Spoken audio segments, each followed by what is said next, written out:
আল্লাহ রাব্বুল আলামিন বলেন, কুল্লু নাফসিন যায়িকাতুল মাউতি সুম্মা ইলাইনা তুরজাউন।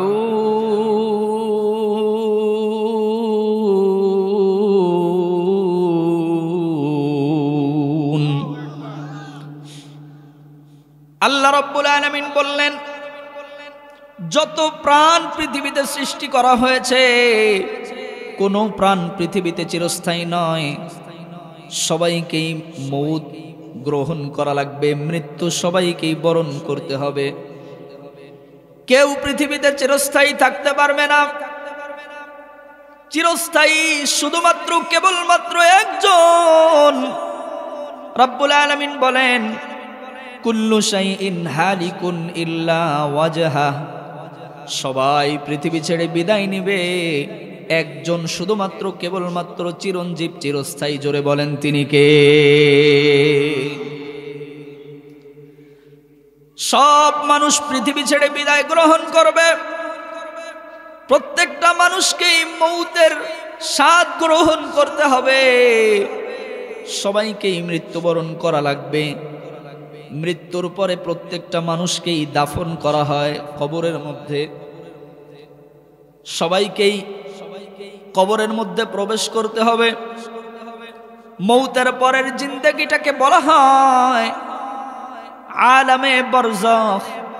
আলামে বারজাখে প্রত্যেকটা মানুষকেই যেতে হবে। ওখানে একটা দীর্ঘ সময়কাল পর্যন্ত অতিবাহিত করা লাগবে। একটা মানুষ যখন সর্বপ্রথম মৃত্যুবরণ করে, সর্বপ্রথম মৃত্যুবরণ করার পর তার লাশটাকে ঘরের মধ্য থেকে ধরে নিয়ে বাহিরে রাখা হয় গোসলের জন্য। মানুষটা বুঝতে পারে। দেখবেন অনেক সময় আমরা যখন ঘুমিয়ে পড়ি, ঘুমানোর মধ্যে আমার ঘরে কে আসলো, ঘর থেকে কে বাহির হয়ে গেল, সন্তানাদিরা কি আলোচনা করলো, আমার স্ত্রী কি কথা বলল, আমি ঘুমন্ত অবস্থায় আছি কিন্তু কথাগুলো আমি শ্রবণ করতে পারছি। এমন হয় কিনা? হয় কিনা? একজন মানুষ যখন মৃত্যুবরণ করবে, মৌত যখন তার হয়ে যাবে, মৃত্যুবরণ করার সঙ্গে সঙ্গে মানুষটার ফিল অনুভব ওই রকম হয়, কেমন জানি ঘুমিয়ে আছে আর ঘরের মধ্যে কে আসছে, আমার স্ত্রী কান্না করছে, আমার সন্তানাদিরা কান্না করছে, ঘরের মধ্যে কারা কারা বিলাপ করে কান্নাকাটি করছে, সব আমার কানের মধ্যে এসেছে, কিন্তু বলার ক্ষমতা নাই। আমি বলতে পারছি না, কিন্তু বুঝতে পারছি। গোসলের জন্য আমাকে নিয়ে যাওয়া হলো, চাদর দিয়ে ঢেকে দেওয়া হলো, আমাকে গোসল করানোর জন্য গায়ে যখন সাবান মাখানোর প্রস্তুতি চলছে, সাবান দিয়ে যখন শরীরটাকে ডলা দিচ্ছে, আমার ব্যথা অনুভূত হচ্ছে।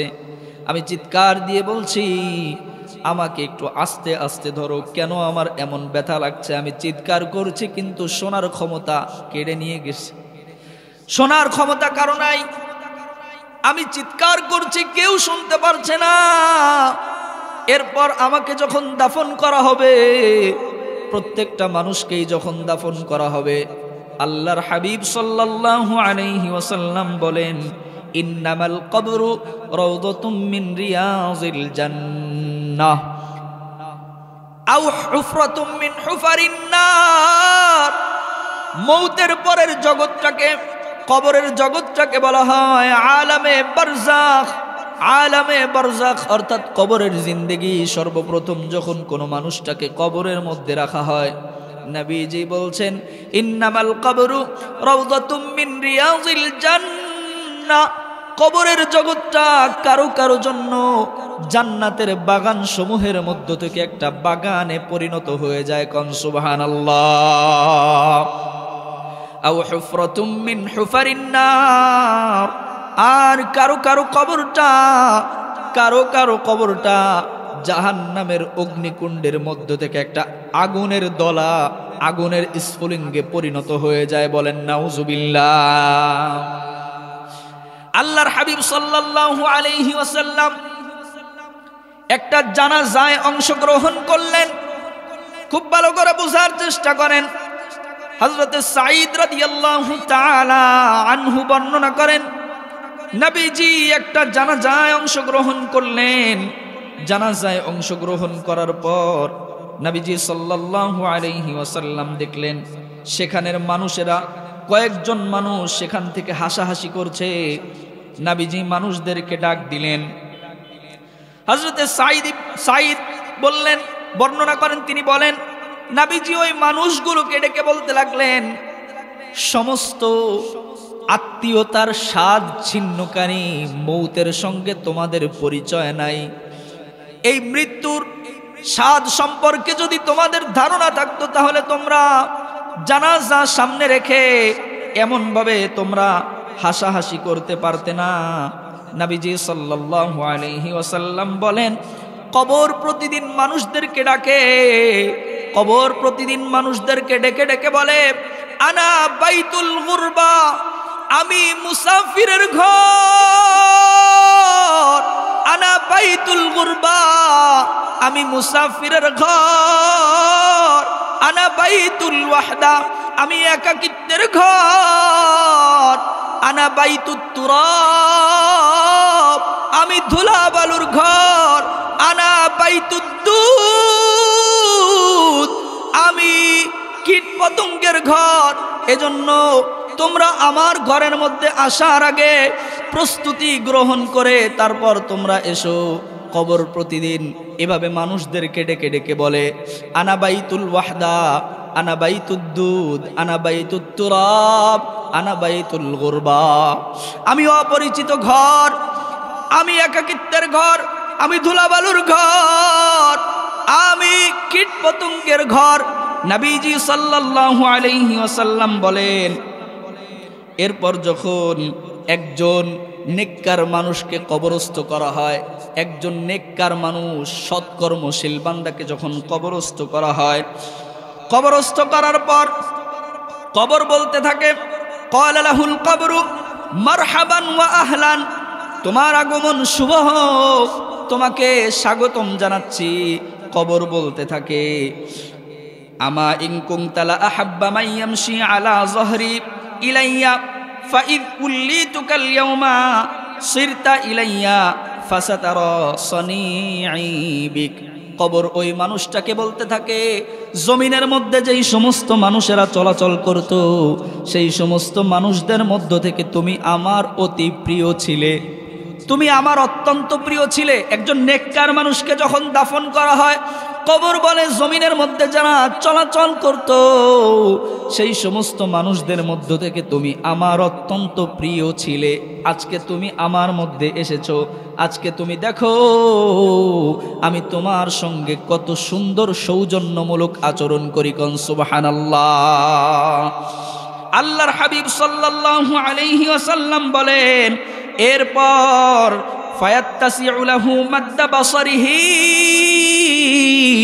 এরপর ওই বান্দার চক্ষু যখন খুলে দেওয়া হয়, ওই বান্দা চক্ষু খুলে যত দূর পর্যন্ত তার দৃষ্টি যায় কবরের মধ্যে ওই পুরা জায়গাটা তার জন্য প্রশস্ত করে দেওয়া হয়। ওয়ায়ুফতাহু লাহু বাবুল জান্নাহ, এরপর ওই বান্দার জন্য জান্নাতের একটা দরজা পর্যন্ত খুলে দেওয়া হয়। আল্লাহর হাবিব সাল্লাল্লাহু আলাইহি ওয়াসাল্লাম বলেন, এরপর যখন আরেকজন বান্দা, যেই ব্যক্তি ছিল পাপাচার, যেই ব্যক্তি অন্যায় অসৎকর্ম করে দুনিয়া থেকে বিদায় নিয়েছে, ওই ব্যক্তি যখন কবরের মধ্যে প্রবেশ করে, কবর তখন বলতে থাকে, লা মারহাবান ওয়ালা আহলান, আমা ইন কুনতা লা আবগাদা মান ইয়ামশি আলা যহরি ইলাইয়া ফাইদ কুল্লিতুকাল ইয়াওমা ওয়াসিরতা ইলাইয়া ফাসাতারা সানিঈ বিক। কবর ওই মানুষটাকে বলতে থাকে, জমিনের উপর দিয়ে যেই সমস্ত মানুষেরা চলাচল করত সেই সমস্ত মানুষদের মধ্য থেকে তুমি আমার কাছে সবচাইতে অপ্রিয় ছিলে। আজকে তুমি আমার মধ্যে এসেছো, আমার মধ্যে তুমি অবস্থান নিয়েছো, আজকে তুমি দেখো তোমার সঙ্গে আমি কেমন অসৌজন্যমূলক আচরণ করি, তুমি শুধু দেখতে থাকো কেমন হয় তোমার সঙ্গের ব্যবহার।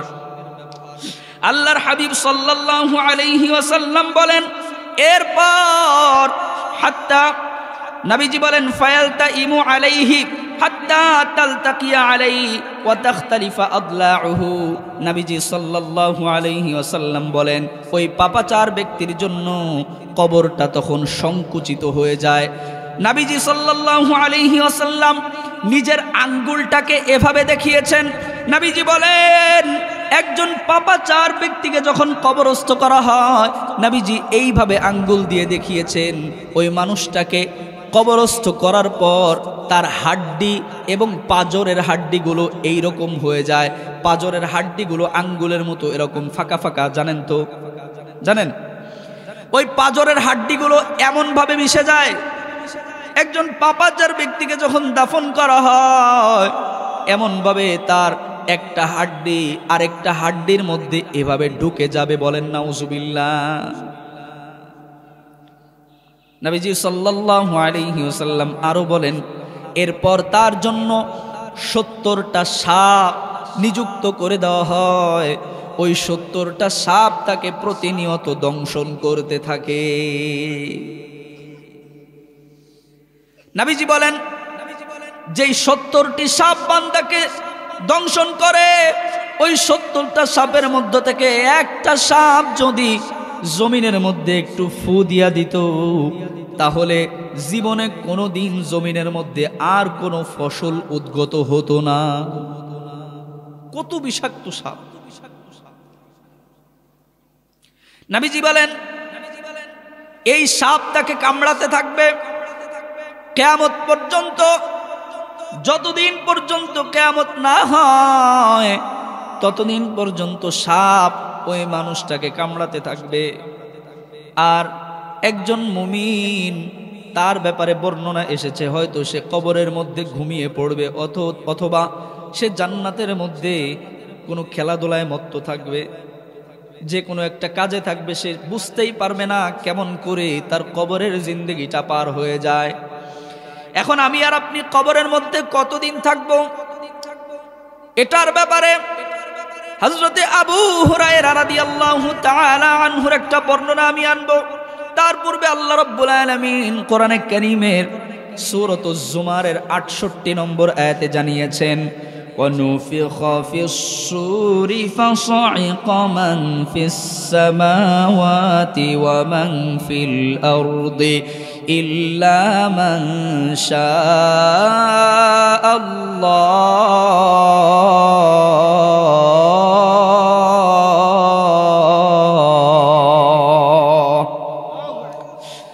ثُمَّ نُفِخَ فِيهِ أُخْرَى فَإِذَا هُمْ قِيَامٌ يَنظُرُونَ।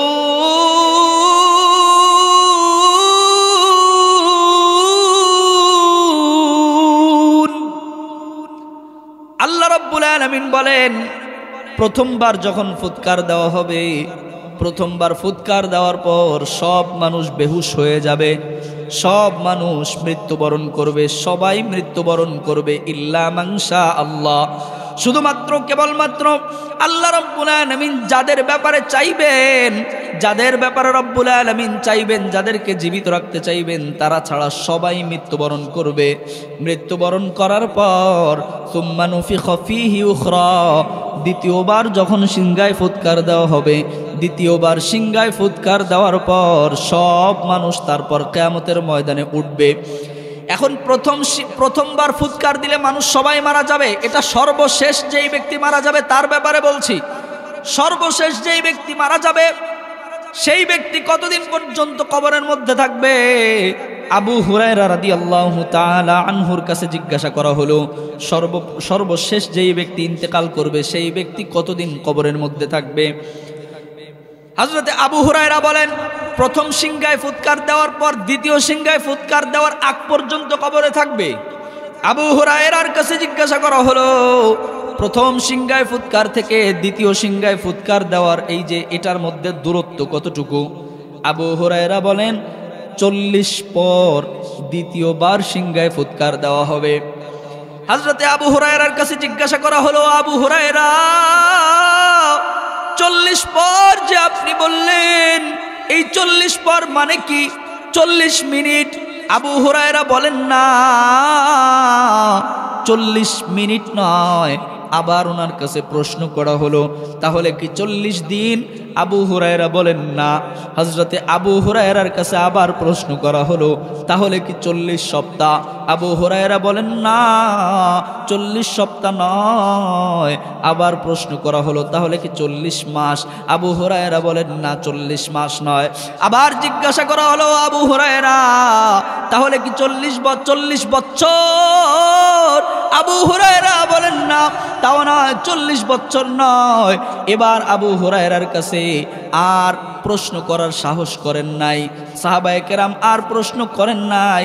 তাহলে যদি ধরে নেওয়া হয় এরপরে 40 বছরের পরে আসে 40,000 বছর, যদি এটাও ধরে নেওয়া হয়, তাহলে সর্বশেষ যেই ব্যক্তি মৃত্যুবরণ করবে সেই ব্যক্তি কবরের মধ্যে কত বছর থাকবে বলেন?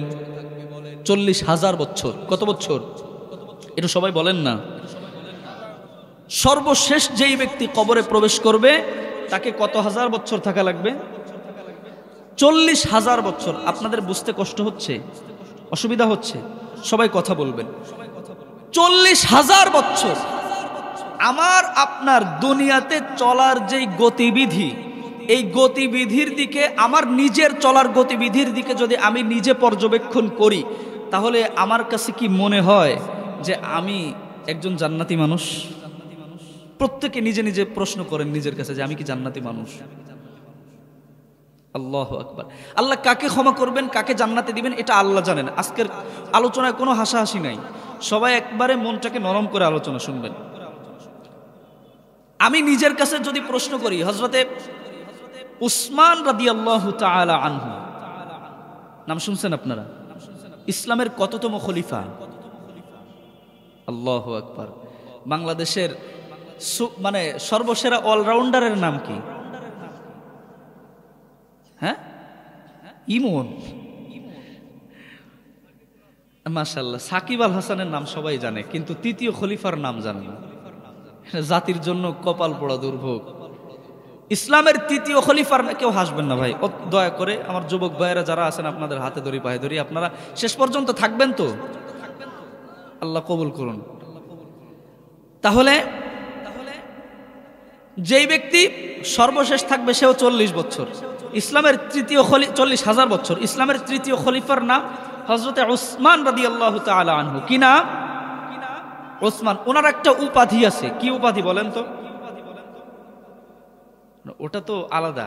নবীজি একটা উপাধি দিয়েছিলেন ওনাকে, উসমান যিন্নুরাইন। আল্লাহু আকবার। জোরে বলেন না আল্লাহু আকবার। নবীজির 2 জন কন্যাকে বিবাহ করেছিলেন হযরত উসমান রাদিয়াল্লাহু তাআলা আনহু। এই উসমান রাদিয়াল্লাহু তাআলা আনহু উনি নবীজির কয় কন্যাকে বিবাহ করেছিলেন? এজন্য 2 নূরের অধিকারী। এটাকে আবার দলিল বানায়েন না যে 2 বোনকে নিয়ে একসঙ্গে সংসার করবেন, এই দলিল বানায়েন না। কারণ এক বোন জীবিত থাকতে আরেক বোনকে বিবাহ করা জায়েজ আছে? নাই। তো যাই হোক, নবীজির 2 কন্যাকে বিবাহ করার কারণে ওনার উপাধি দেওয়া হয়েছে যিন্নুরাইন, অর্থাৎ 2 নূরের অধিকারী। আল্লাহু আকবার। হযরতে উসমান রাদিয়াল্লাহু তাআলা আনহু উনি কান্না করছেন।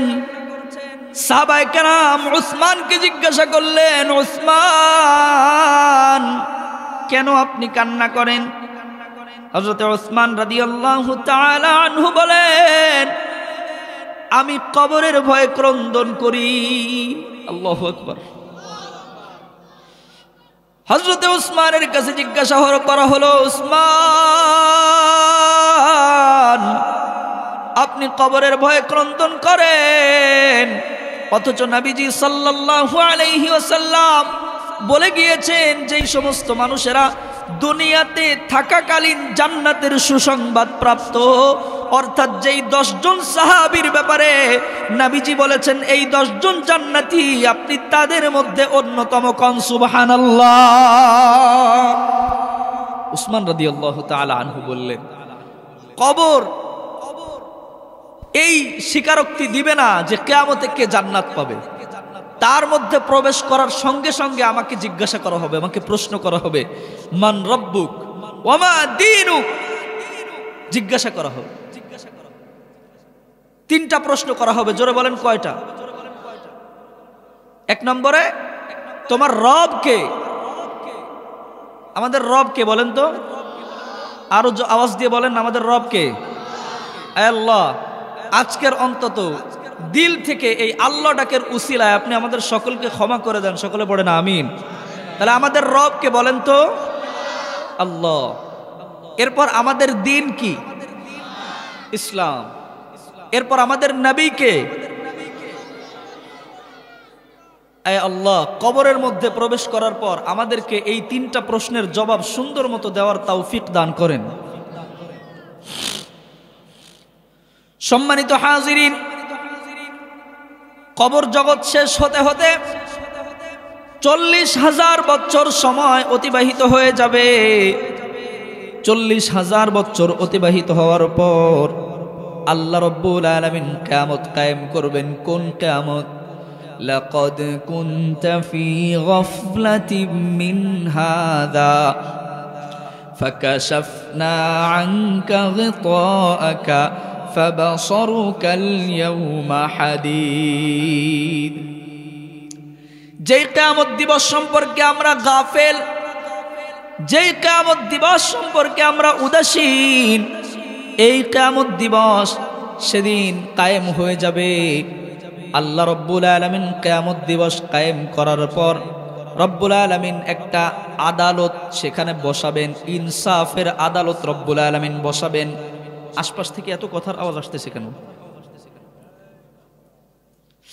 রব্বুল আলামিন কোরআনে কারীমের মধ্যে জানিয়েছেন, ওয়াল মালাকু আলা আরজাইহা ওয়া ইয়াহমিলু আরশা রাব্বিকা ফাওকাহুম ইয়াওমাইযিন সামানিয়াহ। জোরে বলুন আল্লাহু আকবার। আল্লাহ রাব্বুল আলামিন ওনার আরশকে উঁচু করে দাঁড়াবেন 8 জন ফেরেশতা। কয়জন? 8 জন ফেরেশতা রবের আরশকে উঁচু করে ধরে দাঁড়াবেন 8 জন ফেরেশতা। জোরে বলেন কয়জন?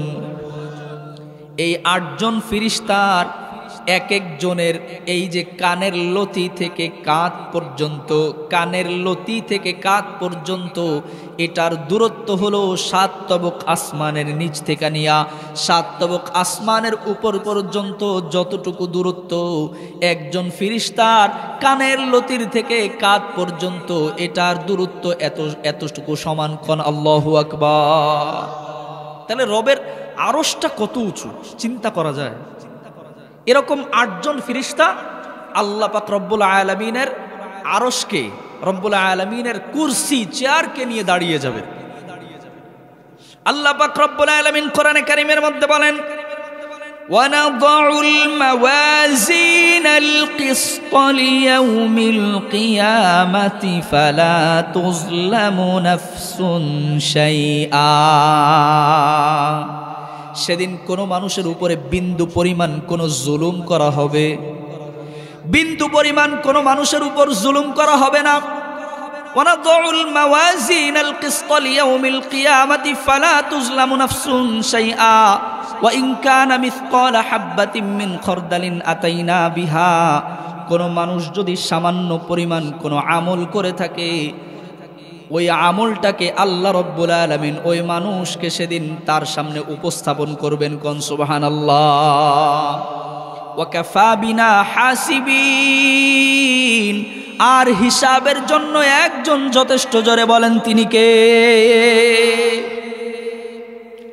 আল্লাহ পাক রব্বুল আলামিন ইনসাফের আদালত কায়েম করবেন। কিসের আদালত? হিসাবের জন্য যথেষ্ট কে? আল্লাহ পাক রব্বুল আলামিন বলছেন,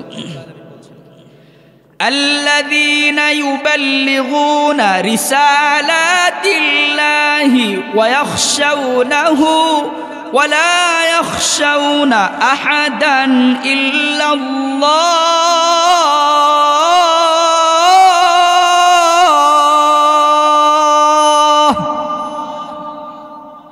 وكفى بالله حسيبا। আল্লাহ রব্বুল আলামিন বলেন, সেদিন ইনসাফের আদালত কায়েম করব, আর হিসাব করার জন্য একজন যথেষ্ট। জোরে বলেন তিনি কে? আল্লাহ সেদিন হিসাবের জন্য যথেষ্ট হয়ে যাবে। আর কাউকে লাগবে? হিসাব করার জন্য আর কাউকে প্রয়োজন হবে? আর কাউকে হিসাবের জন্য প্রয়োজন হবে না। রব্বুল আলামিন সেদিন হিসাব করার জন্য সব মানুষকে একত্রিত করবেন, সবাই সেদিন একত্রিত হয়ে যাবে। বিশ্বনবী সাল্লাল্লাহু আলাইহি ওয়াসাল্লাম বলছেন, সেদিন কোনো মানুষের গায়ের মধ্যে কোনো পোশাক থাকবে না, সবাই সেদিন উলঙ্গ থাকবে। আম্মা জান আয়েশা সিদ্দিকা রাদিয়াল্লাহু তাআলা আনহা নবীজির কাছে প্রশ্ন করছেন, ওগো নবীজি, সব মানুষ সেদিন উলঙ্গ থাকবে, তাহলে কারো কি লজ্জা লাগবে না? আম্মা জান আয়েশার প্রশ্নের জবাবে নবীজি সাল্লাল্লাহু আলাইহি ওয়াসাল্লাম বলছেন, আয়েশা রে, সেদিন মানুষগুলো নিজেদের হিসাব নিকাশ নিয়ে ব্যস্ত থাকবে, সেদিন কেউ কারো দিকে তাকানোর সুযোগ পর্যন্ত পাবে। কথা বুঝতেছেন? জবাব দিয়েন। কেউ সেদিন কারো দিকে তাকানোর সুযোগ পর্যন্ত পাবে না। সব মানুষ আল্লাহ রাব্বুল আলামিনের কুরসির সামনে দাঁড়িয়ে যাবে। আল্লাহ রাব্বুল আলামিন সবাইকে দেখবেন, সবার হিসাব রব্বুল আলামিন করবেন। যাদেরকে তো ক্ষমা করে দিবেন তাদেরকে তো ক্ষমা করেই দিয়েছেন। ফাআম্মাল ইনসান, যেই সমস্ত মানুষদের হাতের মধ্যে, যেই সমস্ত মানুষদের ডান হাতের মধ্যে আমল নামা দেওয়া হবে তাদের কোনো চিন্তা নাই, কিন্তু যাদের বাম হাতে আমল নামা চলে আসবে,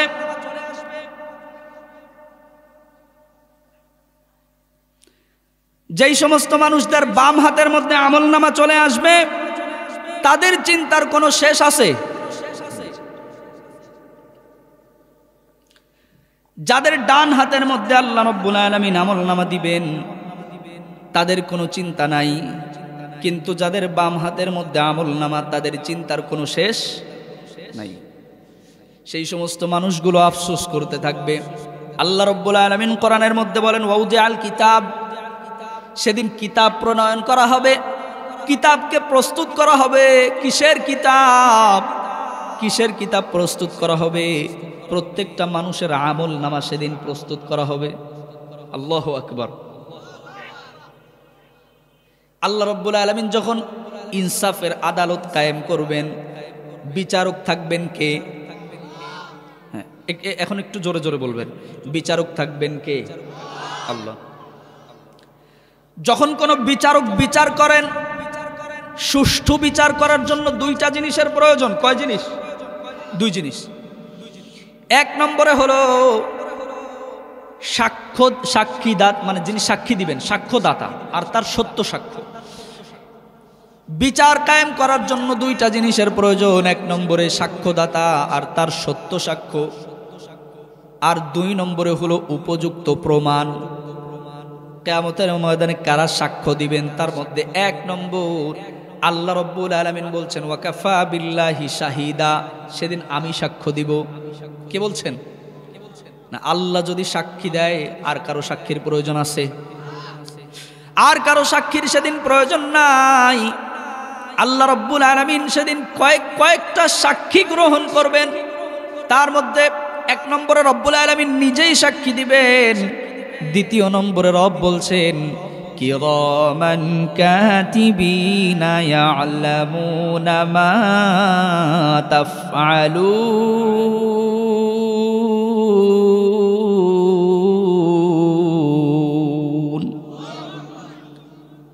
দুই কাঁধের ফেরেশতা সাক্ষী দিয়া দিবে। কিয়ামতের ময়দানে এক নম্বর সাক্ষী কে? দুই নম্বর সাক্ষী কারা? দুই ফেরেশতা। আপনারা কথা না বললে বুঝবো আমি, বুঝতেছেন না আপনারা। দ্বিতীয় নম্বর সাক্ষী কারা? দুই কাঁধের ফেরেশতা। দ্বিতীয় নম্বর সাক্ষী কারা? আরো জোরে বলেন, সবাই বলেন, ছোট বড় সবাই বলেন, সবার জানার দরকার আছে, বোঝার দরকার আছে। দ্বিতীয় নম্বর সাক্ষী কারা? দুই ফেরেশতা। দুই ফেরেশতা। তৃতীয় নম্বর আরেকটা সাক্ষী আছে। তৃতীয় নম্বর আরেকটা নয়, অনেকগুলো সাক্ষী। আল্লাহ পাক রব্বুল আলামিন কোরআনে কারীমের সূরাত ইয়াসিনের মধ্যে বলছেন, আল-ইয়াউমা নাখতিমু আলা আফওয়াহিহিম ওয়া তুকাল্লিমুনা আইদিহিম ওয়া তাশহাদু আরজুলুহুম বিমা কানু ইয়াকসিবুন।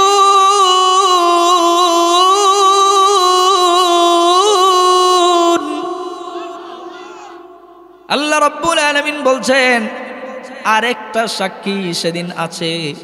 সেটা হলো কিয়ামতের ময়দানে নাখতিমু আলা আফওয়াহিহিম, সব মানুষের জবান বন্ধ করে দেওয়া হবে, কোনো মানুষ কথা বলতে পারবে না। সেদিন একজন কথা বলবেন, তিনি কে? লিমানিল মুলকুল ইয়াউম, আজকে সব রাজত্ব একজনের জন্য, তিনি কে? রাব্বুল আলামিন বলছেন নাখতিমু আলা আফওয়াহিহিম, মুখের মধ্যে মোহর মেরে দেওয়া হবে, কেউ কথা বলবে না, কথা বলার ক্ষমতা কাউকে দেওয়া হবে না। ওয়া তুকাল্লিমুনা আইদিহিম, তাহলে সেদিন কথা বলবে কে? আমাদের দুই হাত কথা বলবে, হাতের জবান খুলে যাবে। যে আল্লাহ পাক রব্বুল আলামিন জিহ্বা দিয়া কথা বলার ক্ষমতা দিয়েছেন, এ হাত দিয়ে কথা বলানোর ক্ষমতা সেই রবের আছে না নাই? সেদিন জবান বন্ধ হয়ে যাবে, দুই হাতের প্রত্যেকটা আঙ্গুলের জবান খুলে যাবে, হাতগুলো সাক্ষী দিবে নাখতিমু আলা আফওয়াহিহিম ওয়া তুকাল্লিমুনা আইদিহিম, সেদিন হাতগুলো সাক্ষী দিবে। ওয়া তাশহাদু আরজুলুহুম, সেদিন দুই পা সাক্ষী দিবে। ওয়া তাশহাদু আরজুলুহুম, সেদিন দুই পা সাক্ষী দিবে। বিমা কানু ইয়াকসিবুন, যা যা করেছে দুনিয়ার ময়দানে সব কিছু রবের সামনে হাত পা গুলো সাক্ষী দিয়া দিবে।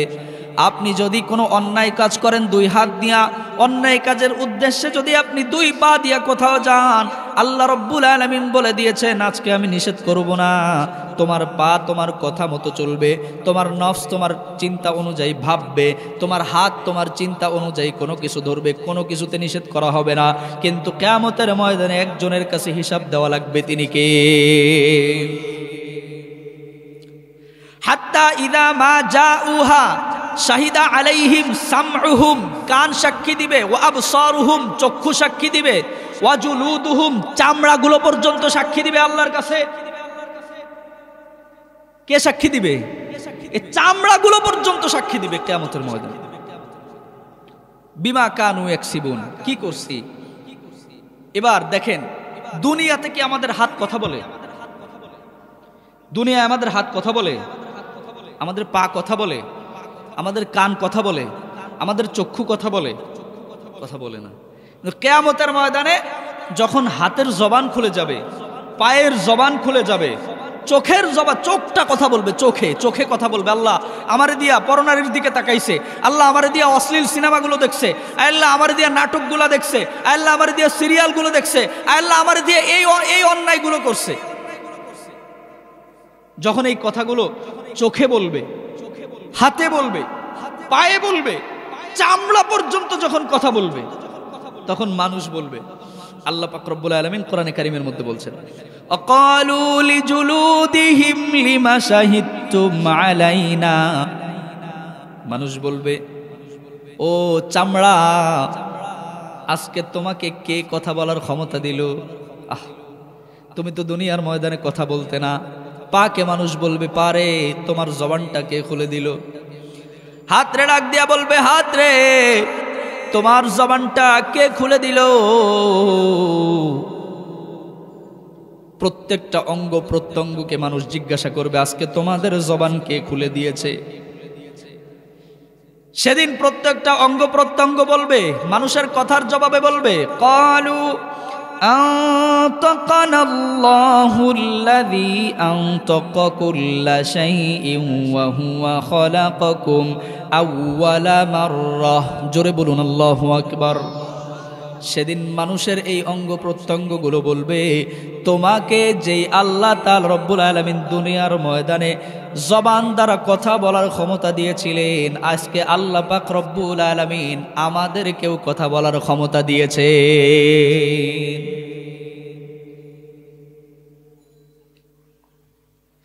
আল্লাহ পাক রব্বুল আলামিন বলছেন, ফাআম্মা মান উতিয়া কিতাবাহু বিশিমালিহি,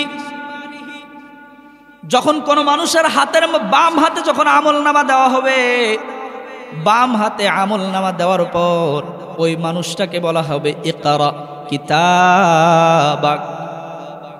অন্তর দিয়া বোঝার চেষ্টা করেন, মানুষদেরকে বলা হবে ইকরা কিতাবাক, তুমি তোমার আমলনামা পড়ো। প্রত্যেকটা মানুষের আমলনামা লিপিবদ্ধ করা হবে। লিপিবদ্ধ করছে কে? প্রমাণের দরকার না? 1 নম্বরে সত্য সাক্ষ্য, আর 2 নম্বরে কি? প্রমাণ। 2 নম্বরে বিচার। আল্লাহ তো বিচারালয় কায়েম করেছেন, বিচার করবেন। বিচারের জন্য 2টা জিনিসের প্রয়োজন বলেছিলাম। 1 নম্বরে সত্য সাক্ষ্যদাতা এবং তার সত্য সাক্ষ্য, আর 2 নম্বরে প্রমাণ, উপযুক্ত প্রমাণ। 2 নম্বর কি? উপযুক্ত প্রমাণ। এখন এই প্রমাণ কোথায় পাবো? আল্লাহ পাক রব্বুল আলামিন প্রমাণ কোথা থেকে ম্যানেজ করবেন? 1 নম্বরে, দুনিয়াতে এমন কোন জায়গা কি আছে যেখানে আল্লাহর দৃষ্টি সীমানার বাইরে আছি আমরা? আছে? আইনামা তাকুনু ইউদরিকুমুল মাউত। তুমি কোথায় গিয়ে পালাবা, মৃত্যু তোমাকে সেখান থেকে টেনে হিচড়ে বের করবে। কোথায় যাবা তুমি? সেখানে আল্লাহর দৃষ্টি আছে না নাই? এখন সত্য সাক্ষ্যের, সত্য আপনার প্রমাণের দরকার। এই প্রমাণটা কোথায়? মা ইয়ালফিজু মিন কাউলিন ইল্লা লাদাইহি রাকিবুন আতীদ। সম্মানিত হাজিরিন, এই ফেরেশতারা সত্য সাক্ষ্য দিবে, আমাদের প্রত্যেকটা অঙ্গ প্রত্যঙ্গ কথা বলবে, এটাই হলো সত্য প্রমাণ। এই প্রমাণগুলো একত্রিত করার পর এই কাঁধের 2 ফেরেশতা সবসময় লিখতে আসে। কাঁধের 2 ফেরেশতা কি করছে? সবসময় লিখছে। এই লেখা, এই গ্রন্থটা প্রত্যেকটা মানুষকে, প্রত্যেকটা মানুষের আমলনামা প্রত্যেকের হাতে দিয়ে দেওয়া হবে। যাদের সৎ আমল তারা বলবে ইন্নী জনান্তু আন্নী মুলাকিন হিসাবিয়া। দেখবেন দুনিয়ায় যদি কোনো মানুষের সন্তান পরীক্ষায় ভালো ফলাফল করে, যদি পরীক্ষার তার রেজাল্ট ভালো হয়, তাহলে তার গার্ডিয়ান, ওই সন্তানের বাবা মা এলাকার মানুষদেরকে ডেকে ডেকে বলতে থাকে, এই দেখো না আমার সন্তানের রেজাল্ট কি হয়েছে, আমার ছেলের রেজাল্ট A+, আমার মেয়ের রেজাল্ট গোল্ডেন A+। মানুষদেরকে ডেকে ডেকে দেখায় না দুনিয়ার ময়দানে? কিয়ামতের ময়দানে আল্লাহ পাক রব্বুল আলামিন বলছেন, যাদের জন্য জান্নাত নির্ধারিত হবে, যাদের ডান হাতে আমলনামা দেওয়া হবে, ওই মানুষগুলা সব মানুষদেরকে ডাক দিবে, ডাক দিয়ে বলবে ইন্নী জানান্তু আন্নী মুলাকিন হিসাবিয়া। আরে আসো দেখে যাও, আমি তো জানতাম আমার রবের কাছে আমাকে প্রত্যাবর্তিত হতে হবে। এজন্য দুনিয়ার ময়দানে আমি বাজে কাজ করি নাই, আমি অন্যায়ের সঙ্গে আপোষ করি নাই, আমি পাপাচারের মধ্যে লিপ্ত হই নাই। এজন্য আজকে আসো না, দেখো আল্লাহ পাক রব্বুল আলামিন আমার জন্য জান্নাত নির্ধারণ করেছে।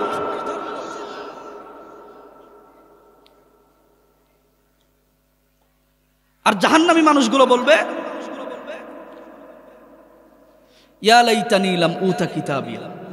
আল্লাহ, যদি এই আমল নামাজকে আমার হাতে না দেওয়া হইতো কত ভালো হতো। আল্লাহ পাক রব্বুল আলামিন বলবেন ইকরা কিতাবাক, তুমি তোমার কিতাব পড়ো। এবার নবীজিকে রব্বুল আলামিন ডাক দিয়ে বলছেন ফাতারাল মুজরিমিন,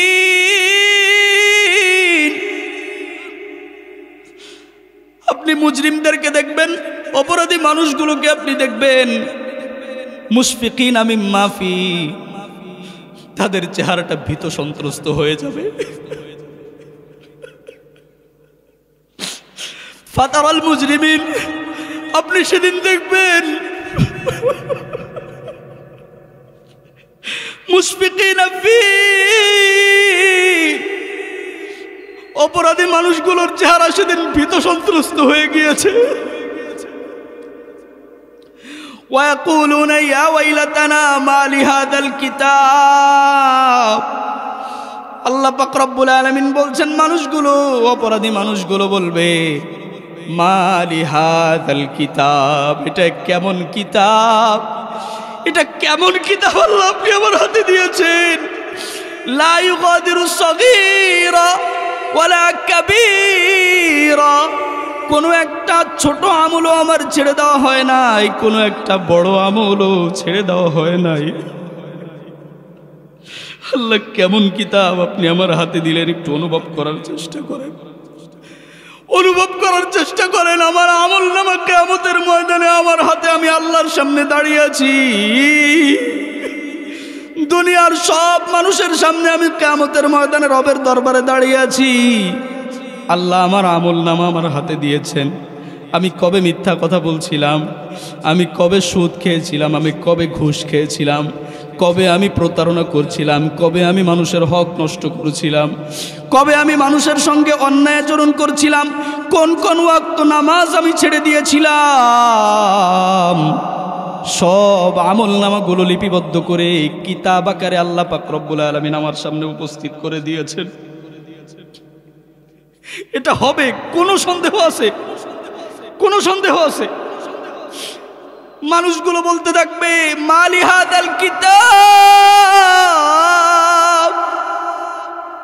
এটা কেমন কিতাব, লা ইউগাদিরু সগীরা ওয়ালা কাবীরা, কোনো একটা ছোট আমলও ছেড়ে দেয় নাই, কোনো একটা বড় আমলও ছেড়ে দেয় নাই, ইল্লা আহসাহা, সব লিপিবদ্ধ করে আমার সামনে উপস্থিত করে দিয়েছে।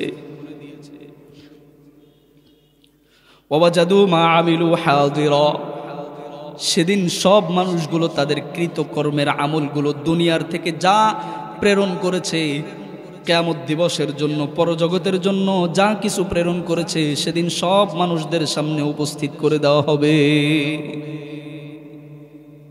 ওয়ালা ইয়াজলিমু রাব্বুকা আহাদা, কারোর প্রতি বিন্দু পরিমাণ কোনো জুলুম করা হবে না। কোন দিন সেদিন, আল্লাহু আকবার, সেদিন কি বিভীষিকাময় পরিস্থিতি তৈরি হবে চিন্তা করে দেখেন তো। এবার এই মানুষগুলো বলতে থাকবে ইয়া লাইতানি লাম উতা কিতাবিয়া, আল্লাহ আমার কিতাবটা যদি আমার সামনে উপস্থাপন করা না হতো কত ভালো হতো। ওয়ালাম আদরি মা হিসাবিয়া, আমার হিসাব সম্পর্কে, আমার কৃতকর্ম সম্পর্কে যদি আমি অবগত না হতাম কতই না ভালো হতো। ইয়া লাইতাহা কানাতিল কাদিয়া, মৃত্যু পর্যন্তই যদি আমার সব কিছু সমাপ্ত হয়ে যেত,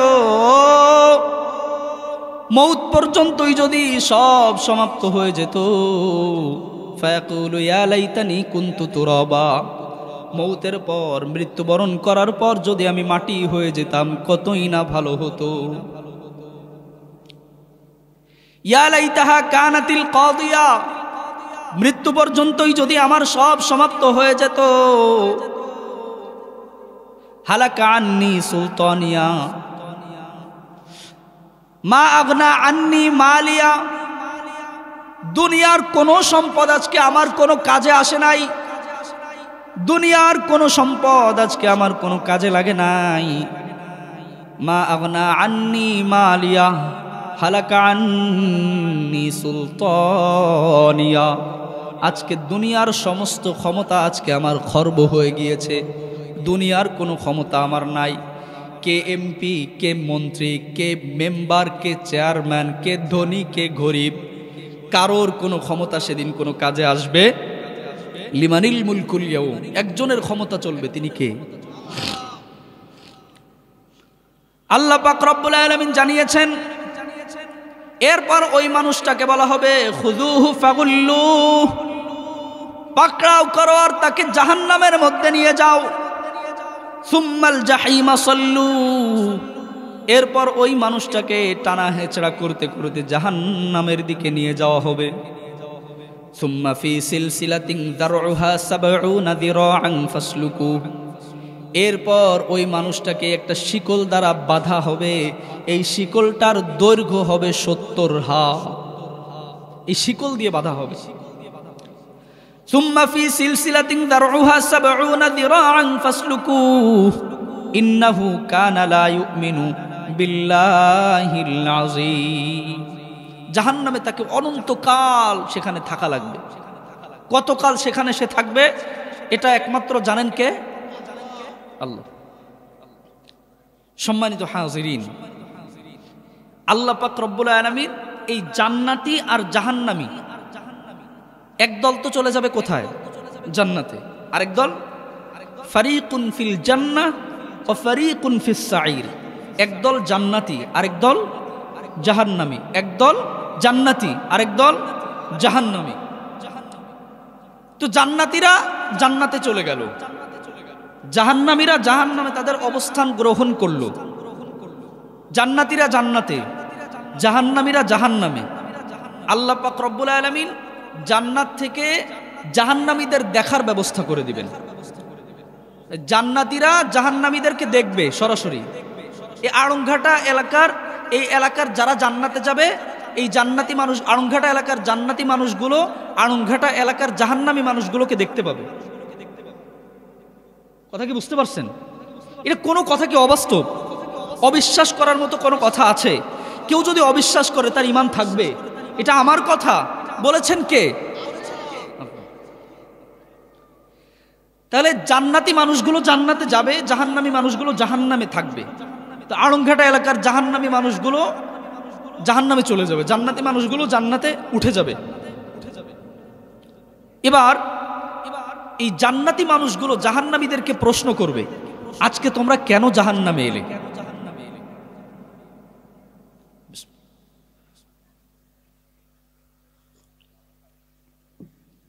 ইয়াসআলুনাকা আনিল মুজরিমিন। জান্নাতীরা জাহান্নামীদেরকে প্রশ্ন করবে, কিসে তোমাদের আজকে জাহান্নামে এনেছে? কারা প্রশ্ন করবে? সবাই বলেন। প্রশ্ন করবে জান্নাতীরা। কাদেরকে? জাহান্নামীদেরকে প্রশ্ন করবে। জান্নাতীরা জাহান্নামীদেরকে প্রশ্ন করবে, ইয়াসআলুনাকা আনিল মুজরিমিন। জাহান্নামীদেরকে প্রশ্ন করবে, মা সালাকাকুম ফি সাকর, তোমাকে কিসে জাহান্নামে আনছে? আড়ংঘাটা এলাকার জান্নাতীগুলো জাহান্নামীদেরকে বলবে, যে তোমার তো চিনতাম, তুমি আমার খালাতো ভাই, তুমি আমার মামাতো ভাই, তুমি আমার পাড়া প্রতিবেশী, তুমি আমার অমুক আত্মীয়, তোমার সঙ্গে কত ঘুরছি, কত ফিরছি, কত চলাচল করছি একসঙ্গে। আমি আজকে জান্নাতে, আল্লাহ আমাকে আজকে জান্নাতে দিয়েছেন, তুমি আজকে কেন জাহান্নামে? এটা জান্নাতীরা জাহান্নামীদেরকে প্রশ্ন করবে। তো জাহান্নামীরা জাহান্নামে যাওয়ার 4টা কারণ উল্লেখ করবে। জোরে বলেন, কয় কারণ? আজকে 4 কারণে আমরা জাহান্নামে। কয় কারণ? আল্লাহ পাক রব্বুল আলামিন বলছেন, ফি জান্নাতি ইয়াতাসাআলুন মা সালাকাকুম ফি সাকর। কারা তো কি কারণে তোমরা জাহান্নামে অবস্থান গ্রহণ করেছো?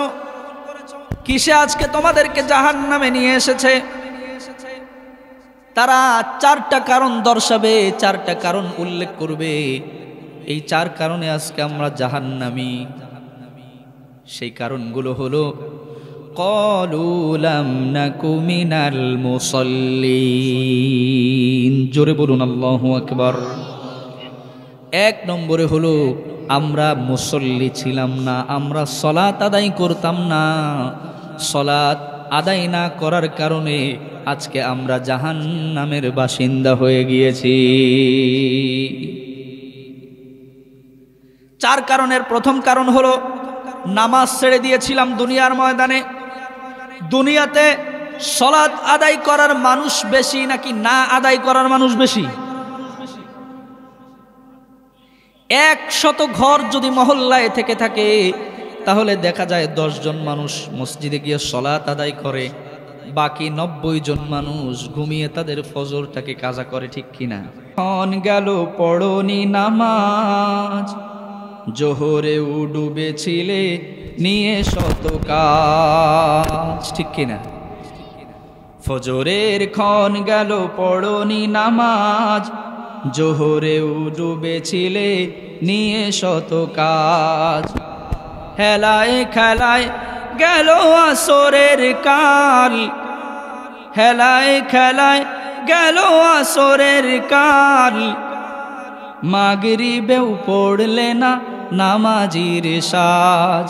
ফজরের ক্ষণ গেল পড়নি নামাজ, জোহরেও ডুবেছিলে নিয়ে শত কাজ। বিনোদনে কেটে গেল ঈশার সময়, এতটুকু ভাবলে না কবরের ভয়।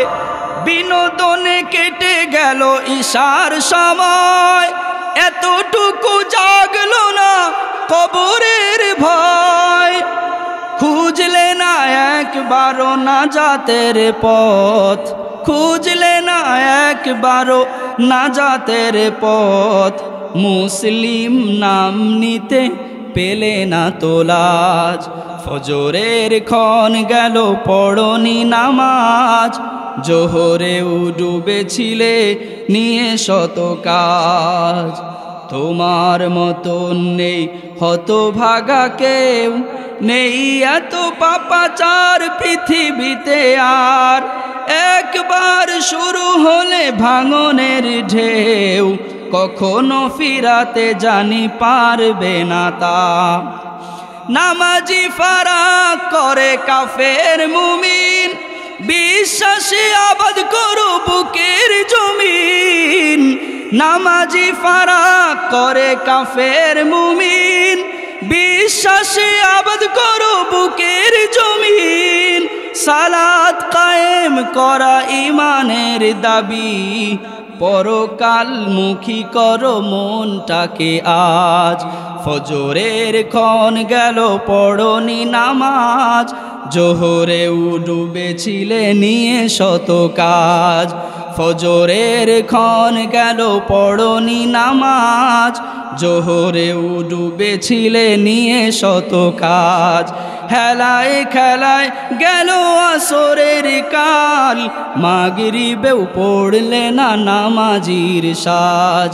ফজরের ক্ষণ গেল পড়নি নামাজ, জোহরেও ডুবেছিলে নিয়ে শত কাজ।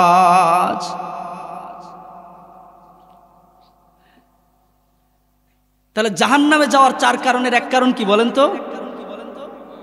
আজকে এখান থেকে যারা সলাত আদায় করেন না, 5 ওয়াক্ত সলাত আদায় করেন না, একেবারে সাপ্তাহিক মুসল্লি কয়েক প্রকারের আছে। তার মধ্যে এক প্রকারের মুসল্লি হচ্ছে 5 ওয়াক্ত সলাত আদায় করে আলহামদুলিল্লাহ। আরেক প্রকারের মুসল্লি আছে সপ্তাহে 1 ওয়াক্ত জুমা ছাড়া বাদ বাকি সব কাজা। এই গ্রুপের লোক আছে না নাই বলেন তো?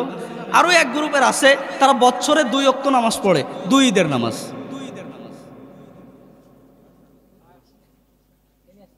এতক্ষণ আমার কাছে মনে হয়েছিল স্টেজটা এইদিকে কায়েত হয়ে আসে, সভাপতি সাহেব আসে আর আমার সম্মানিত স্যার, আমার সম্মানিত শ্রদ্ধাভাজন শাহিন ভাইজান, উনি এই পাশে বসছেন। এখন মনে হচ্ছে ভারসাম্য, মানে এত সময় মনে হচ্ছিল এইদিকে কায়েত হয়ে আসে। তো যাই হোক, এখান থেকে একজন মানুষকে একটু নিয়াত করবেন যে অন্তত প্রতিদিন 1 ওয়াক্ত হলেও নামাজ পড়বো। পারবেন তো? এটা হাত তোলেন তো। আল্লাহ তাআলা রব্বুল আলামিন আমাদের সকলকে আপনি নামাজি হিসাবে কবুল আর মঞ্জুর করে নেন। ইন্নাস সালাতা তানহা আনিল ফাহশাই ওয়াল মুনকার, মানুষকে সমস্ত প্রকার অশ্লীলতা পাপাচার থেকে ফিরাতে পারে একমাত্র কি বলেন তো? নামাজ। আমি নামাজও পড়ি, সুদও খাই, নামাজও পড়ি, ঘুষও খাই, নামাজও পড়ি, মানুষের হক নষ্ট করি, নামাজও পড়ি, মিথ্যা কথাও বলি। এই গ্রুপের মানুষ আছে না নাই? তাহলে দোষ নামাজের না আল্লাহর? কেমন ওয়াজ শুনতেছেন আপনারা? কয় দোষ আল্লাহর।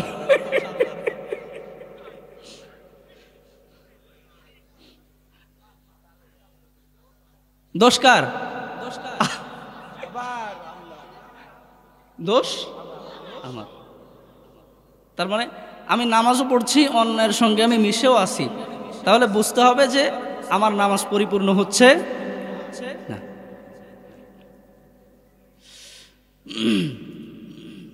এরপর দ্বিতীয় নম্বরে আছে হচ্ছে জাহান্নামে যাওয়ার দ্বিতীয় কারণ, ওয়ালাম নাকু নুতঈমুল মিসকিন, আমরা মিসকিনকে খাবার দিতাম না। কাদেরকে বলেন তো? মিসকিনদেরকে খাবার দিতাম না। মিসকিন তো দূরে থাক, মহল্লায় এমনও মানুষ আছে যারা নিজেদের মা বাবাকে পর্যন্ত খাবার দেয় না। আপনাদের আওয়াজ শুনে বোঝা গেল যে আমাদের ওই সাইডে থাকলেও আড়ংঘাটার এই সাইডটায় নাই। না না না, আপনাদের এলাকার লোকজন ভালো, এখানে নাই। আছে? আল্লাহু আকবার। মায়ের এক ধার দুধের দাম, কাটিয়া গায়ের চাম, বানাইলে শোধ হবে? বলবো না, সময় নষ্ট হবে, আজকে এটা ধরবো না। মা এমন জিনিস, আল্লাহ পাক রব্বুল আলামিনের কত বড় নিয়ামত আপনার উপরে। মা যতদিন আছে আপনি বুঝবেন না, বুঝবেন না, আপনি কোনোভাবে আপনাকে বোঝানো সম্ভব না। মা চলে যাবে তখন আপনি বুঝবেন। অনেক মানুষ আছে যারা মাকে খাবার দেয় না, বাবাকে খাবার দেয় না। মিসকিন তো দূরে থাক, নিজের মা বাবাকে পর্যন্ত খাবার দেয় না। আবার এমন গ্রুপও আছে যে মা বাবার জীবনে কোনোদিন সহি দেয় না, কিন্তু মিসকিনকে খাওয়ায়। কেমন মিসকিন? মা বাবা মরে যাওয়ার পর জীবনে কিন্তু মা বাবারে 2 প্লেট খাবার দেয় না, কিন্তু মা বাবা মরে যাওয়ার পর গরু জবাই করে পুরো মহল্লারে দাওয়াত করে খাওয়াইছে। আছে না নাই?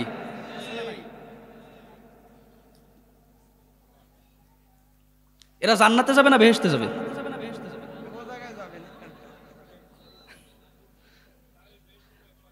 আল্লাহ আল্লাহ আল্লাহ।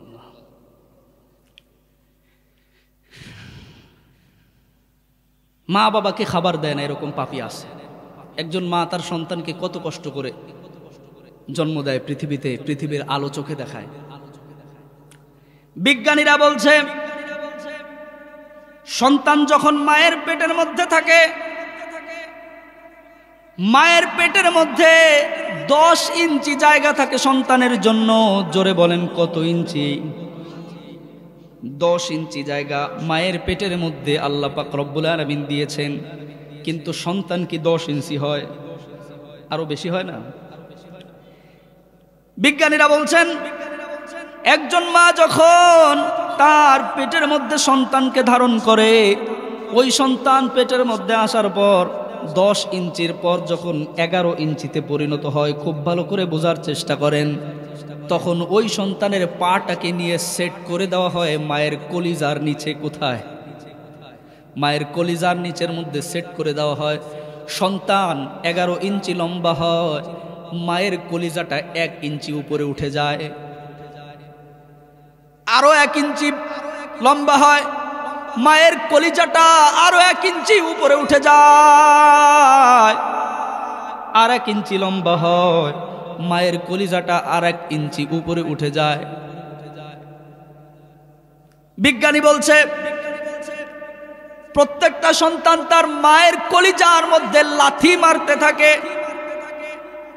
সবচাইতে কম যেই সন্তানটা মায়ের পেটের মধ্যে লাথি দিয়েছে, মায়ের কলিজার মধ্যে লাথি দিয়েছে, ওই সন্তানটা কমপক্ষে 4500 বার মায়ের কলিজার মধ্যে লাথি দিয়েছে। কত হাজার বার? 4500 বার মায়ের কলিজার মধ্যে লাথি দিয়েছে। বিজ্ঞানীরা বলছে এই লাথি যদি বাবার কলিজার মধ্যে দেওয়া হতো, বাবা দুনিয়াতে বেঁচে থাকতো না। এরকম 4500 লাথি কমপক্ষে যেই সন্তান সবচাইতে কম লাথি মারে, ওই সন্তান মায়ের কলিজার মধ্যে 4500 বার লাথি মারে। প্রত্যেকবার লাথি মারার সঙ্গে সঙ্গে মায়ের তৃষ্ণা পায়। এই 4500 লাথির মধ্যে আবার ঐতিহাসিক 3টা লাথি আছে। কয়টা লাথি বলেন? একটা হলো সন্তান যখন ডেলিভারির সময় আসে তখন মায়ের কলিজার মধ্যে সর্বপ্রথম লাথি দেয়। লাথি দেওয়ার পর ওই সন্তান যখন লাথি দেয়, মা তখন পানি পানি বলে চিৎকার দেয়, ঠিক কিনা? সন্তান যখন মায়ের কলিজার মধ্যে লাথি দিল, মা পানি বলে চিৎকার দিল। মাকে যখন পানি খেতে দেওয়া হলো, মনে হয় যদি সমস্ত দরিয়ার সমস্ত সাগরের পানিগুলো যদি মাকে খাইয়ে দেওয়া হয় তাহলেও মায়ের তৃষ্ণা মিটবে। আবার যখন আরেকবার লাথি দেয়, 2 বার লাথি দেয়, সন্তান জন্মগ্রহণের আগে 3য়বার যখন লাথি দেয় তখন তাকে পেট থেকে বের করে নিয়ে আসা হয়। 3য়বার লাথি দেওয়ার সঙ্গে সঙ্গে 2য়বার লাথি দিলে মায়ের পেটের মধ্য থেকে একটা পানির থলি থাকে, এটা জানেন তো আপনারা, ওইটা ফেটে যায়। আর 3য়বার যখন লাথি দেওয়া হয়, 3য়বার লাথি দেওয়ার সঙ্গে সঙ্গে মা অজ্ঞান হয়ে যায়। এই সন্তান জন্মগ্রহণ করার পর যদি একবার মা উম্মা বলে চিৎকার দেয়, মা তার গর্ভে ধারণ করার সমস্ত কষ্টগুলো ভুলে যায়। জোরে কান আল্লাহু আকবার। বিজ্ঞানীরা বলছে যেই সন্তান মায়ের পেটের মধ্যে যত বেশি লাথি দিয়েছে, ওই সন্তানের প্রতি মায়ের টান, মায়ের ভালোবাসা, মায়ের মহব্বত তত বেশি। কান আল্লাহু আকবার। মায়ের আপনার প্রতি কত বেশি ভালোবাসা এটা আপনি বুঝবেন না। একজন মেয়ের যখন সন্তান সর্বপ্রথম জন্মগ্রহণ করে, ওই মেয়েটা সন্তান জন্মদানের পূর্বে সর্বপ্রথম সে তার স্বামীকে খুঁজে। কাকে? স্বামীকে খুঁজে স্বামীকে খুঁজে স্বামীর হাত দুইটা ধরে বলে, স্বামী গো আমার, আপনি আমার উপর যদি কোনো প্রকারের কষ্ট পেয়ে থাকেন, আজকে আমি আপনার কাছে ক্ষমা চাই, আপনি জিন্দেগির কষ্টগুলো ভুলে যান। আমি যদি পৃথিবী থেকে বিদায় গ্রহণ করি তাহলে আপনি আমার উপর কোনো দাবি রাখবেন না। বলে কিনা? বলে কিনা? এই কথাগুলো কিন্তু ওই মেয়েটা তার মাকে বলে নাই, তার বাবাকে বলে নাই, কিন্তু তার স্বামীকে বলেছে। কারণটা হলো ওই মেয়েটা যেদিন তার ঘর থেকে শেষবারের মতো বিদায় নিয়ে স্বামীর বাড়িতে পদার্পণ করেছে, মায়ের বাড়ি থেকে বাবার বাড়ি থেকে বিদায় নিয়ে স্বামীর বাড়িতে যেদিন এসেছে, ওই দিন মা সন্তানকে বিদায় দেওয়ার পর নিজে আর ঠিক থাকতে পারে নাই, বেহুশ হয়ে গিয়েছে। ঠিক কিনা? মা বেহুশ হয়ে গিয়েছে। বাবা কোনো মতে জামাইয়ের হাতে মেয়েটাকে তুলে দিয়ে বাবাও কান্নাকাটি করে দিয়েছে। আল্লাহ পাক রব্বুল আলামিন আমাকেও একটা কন্যা সন্তান দান করছেন, মাত্র 2 বছর এখনো বয়স হয় নাই। যখন ভাবি এই মেয়েটাও একদিন আমার থেকে বিদায় নিয়ে চলে যাবে, অটোমেটিক্যালি আমার চোখের কোণে পানি এসেছে। বাবা তার সন্তানটাকে বিদায় দিয়েছে, মেয়েটাকে জামাইয়ের হাতে তুলে দিয়ে বাবাটাও কেমন যেন নিজের মধ্যে নাই, সারাদিন কোনো খাওয়া দাওয়া নাই। মেয়ের বিবাহের দিন বাবা কি খাবার গ্রহণ করতে পারে? পারে? পারে না। বাবা তার সন্তানকে বিদায় দিয়েছে। ওই মেয়েটা চিন্তা করে, আজকে যদি আমি আমার বাবা মাকে আমার এই কষ্টের কথা বলি, তাহলে আমার বাবা মা নিজেকে ঠিক রাখতে পারবেন না। ওই যে 4500 লাথি আমি আপনি মেরেছি, আমিও মারছি, ভাইও মারছে, সভাপতি সাহেবও মারছে, আপনিও মারছেন, সবাই মায়ের কলিজার মধ্যে 4500 বার লাথি মারছি। জোরে বলেন কত হাজার বার? যেই সন্তানটা মায়ের কলিজার মধ্যে যত বেশি লাথি মারে, ওই সন্তানের প্রতি মায়ের ভালোবাসা তত বেশি। সন্তানের একটু ফুটা যদি রক্ত দেখে তাহলে মা আর ঠিক থাকতে পারে? পারে? এই মাকে খাবার না দিয়া কেমনে পারেন? কেমনে পারেন এই মাকে খাবার না দিয়া? মায়ের সঙ্গে বাবার সঙ্গে যারা বাজে আচরণ করছেন, একদিনের জন্য হলেও যারা মা বাবার সঙ্গে খারাপ আচরণ করছেন, মা বাবার কাছে ক্ষমা চেয়ে নিয়ে আজকে থেকে মা বাবার সঙ্গে সুন্দর আচরণ করবেন। রাজি আছেন কারা কারা? 2 হাত দেখতে চাই। পারবেন তো ইনশাআল্লাহ? মা বাবার সঙ্গে যদি কোনো খারাপ আচরণ হয়ে যায়, মা বাবার কাছে মাফ চেয়ে নেবেন। ইন্নাল জান্নাতা তাহতা আকদামিল উম্মাহাত। আপনি কোথায় জান্নাত খুঁজেন? মা বাবার পায়ের নিচে জান্নাত দিয়ে দিয়েছেন কে? মা বাবার পায়ের নিচে আপনার জান্নাত। হাবিব বলছেন, ইন্নাল জান্নাতা, নিশ্চয়ই জান্নাত, তাহতা আকদামিল উম্মাহাত, তোমার মা তোমার বাবার পায়ের নিচে আল্লাহ তাআলা রব্বুল আলামিন জান্নাতকে রেডি করে রেখে দিয়েছেন। তোমার মা তোমার উপরে খুশি, তোমার বাবা তোমার উপরে খুশি, স্বয়ং আল্লাহ তাআলা রব্বুল আলামিন তোমার উপরে খুশি হয়ে যায়। এত আস্তে কইলেন সুবহানাল্লাহ। তোমার মা বাবা তোমার উপরে খুশি, তোমার মা বাবা তোমার উপরে নারাজ, তোমার মা বাবা তোমার উপরে অসন্তুষ্ট, আল্লাহ তাআলা রব্বুল আলামিন নিজে তোমার উপরে অসন্তুষ্ট হয়ে যায়। মা বাবাকে খুশি রাখবেন, আল্লাহ তাআলা রব্বুল আলামিন আপনার উপরে খুশি হয়ে যাবেন। অনেক সময় নতুন বিবাহ করার পর স্বামী এবং স্ত্রীর ভিতরে সমঝোতা করতে পারে না স্বামী, ঠিক কিনা? এই সমঝোতা করতে না পেরে মা এবং স্ত্রীর ভিতরে গন্ডগোল লাগায় ফেলে। মায়ের সঙ্গে মা যদি 2টা কথা বেশিও বলে ফেলে, তারপরেও মায়ের সঙ্গে বেয়াদবি করা যাবে? বাবার সঙ্গে বেয়াদবি করা যাবে? স্ত্রীকে তো সামান্য একটু ভালোবাসা দিয়েই তাকে ভুলিয়ে রাখা যায়। তাকে তো সামান্য একটু প্রশংসা করলেই সে ভুলে যাবে। তাকে বোঝাতে হবে যে তুমিও একদিন ওই পর্যায়ে যাবা, সেদিন তোমারও ছেলের বউ আসবে, তার সঙ্গেও কি তুমি এমন আচরণ করতে চাও? তোমার মা যদি তোমাকে শাসন করে তাহলে তুমি তো রাগ করতা না, তাহলে আমার মা তোমাকে শাসন করছে, তুমি কেন রাগ করো? স্ত্রীদেরকে তো একটু পোক পাক দিয়েও বলিয়ে রাখা যায়, ঠিক কিনা? হ্যাঁ, একদিন বাড়িতে ঢুকে দেখলাম স্ত্রী খুব রাগ করে আসে, খুব রাগ করে আসে বউ। তা আমি বললাম যে, দেখলাম যে এখন যদি আমি একটু ডিজেলের সোটা দেই, আজ তো সম্মানিত হাজিরিন, তা আমি শুধু অল্প একটু কথা বললাম যে তুমি সুন্দরী বলে কিন্তু এত রাগ করতে পারো না। কি বললাম? তুমি সুন্দরী বলে কিন্তু এত রাগ করতে পারো না। দেখলাম যে মাশাআল্লাহ সব পানি, মানে সব রাগ পানি হয়ে গেছে। আমার বলতেছে আজকে কি খাবেন? কি বলে আজকে কি খাবেন? ঈদের আগের রাতে আমি হঠাৎ করে ফোন করে বললাম, খবরদার তুমি কিন্তু আজকে ছাদে উঠো না। কেন? আমি চাঁদ দেখা কমিটি যদি ভুল করে চাঁদ না দেখতে পায়, যদি তোমারে দেখে ওরা যদি কালকে ঈদের ঘোষণা দিয়ে দেয়, ওদিক দিয়ে তো চাঁদ ওঠে নাই। আসলে মূলত ঘটনা হচ্ছে ওই দিন মার্কেট করার জন্য আমার হাতে কোনো টাকা ছিল না। তো মাশাআল্লাহ এই মার্কেট না করার কারণে আমার উপরে কোনো ইফেক্ট আসে নাই।